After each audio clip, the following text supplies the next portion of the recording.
कल्पना कीजिए कि आपके गांव के सामने पहाड़ के दूसरी तरफ पहले सिर्फ बर्फ और वीरानी हुआ करती थी, लेकिन कुछ ही सालों में वहां सड़क बन जाती है, ट्रक आने लगते हैं, फिर उसके बाद फौजी दिखाई देते हैं और कुछ पक्के मकान खड़े हो जाते हैं।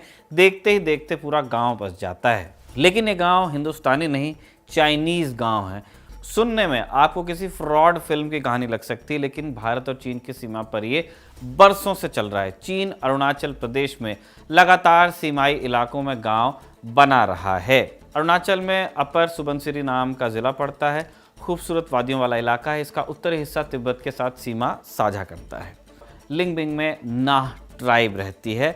26 जून को इस आदिवासी कबीले की वेलफेयर सोसाइटी NWS ने चिट्ठी लिखी। इस चिट्ठी में आरोप लगाया कि चीनी सेना ने हमारी ज़मीन पर कब्जा कर लिया है। पहले हम अपनी पैतृक ज़मीन पर आज़ादी से घूमते थे, अपने जानवरों को चराते थे, यहाँ से जड़ी बूटी इकट्ठा करते थे, शिकार करते थे। अब ये सब चीन के कब्जे में चला गया है।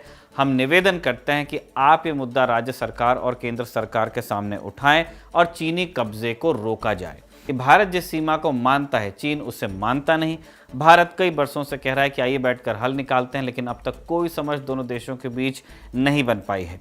कुछ साल के अंतराल में खबर आती रहती है कि चीन ने नया इंफ्रा भारत की ज़मीन पर बना लिया। सरकार निंदा कर देती है, कह देती है कि जांच करा देते हैं।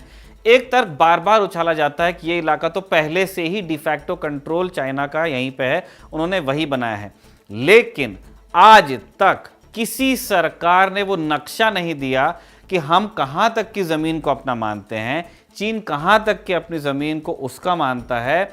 डी फैक्टो कंट्रोल नक्शे पे एग्जैक्टली किसका कहां तक के है, इसका नक्शा तो दो भाई। धीरे धीरे चीन कब्जा करता है। चीन का हर कदम इतना छोटा होता है, लेकिन कुछ साल बाद पीछे मुड़कर देखते हैं तो ज़मीन का बड़ा हिस्सा चीन के पास चला जाता है। अरुणाचल प्रदेश के लॉन्गजू इलाके के उदाहरण से आप समझ लीजिए।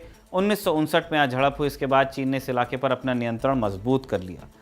कई दशक तक वहां कम इंफ्रा था। फिर 2020 के आसपास सैटेलाइट तस्वीरों में एक पूरा गांव दिखाई दिया। दूसरा उदाहरण सारीचू घाटी का भी ले सकते हैं। 2019 तक यहाँ कुछ नहीं था, फिर कुछ ही समय में नए मकान बने, फिर नई इमारतें, सड़कें बन गई। अब वहाँ एक बड़ा इंफ्रास्ट्रक्चर आपको दिखता है। सोचने वाली बात है कि सरकार और सेना कब तक इस तर्क के पीछे छिप सकते हैं कि चाइना के डी फैक्टो कंट्रोल वाले इलाके में ये सब बनता है।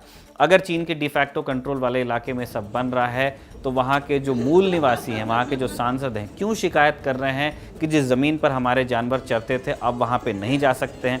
अगर डिफैक्टो कंट्रोल वाली बात को लेकर आप लोग इतने श्योर हैं तो नक्शा क्यों बाहर नहीं आ जाता है विद कोऑर्डिनेट्स कि यहाँ तक उनका डिफैक्टो कंट्रोल है और यहाँ से हमारा डिफैक्टो कंट्रोल है, तो ये कन्फ्यूजन ही दूर हो जाए।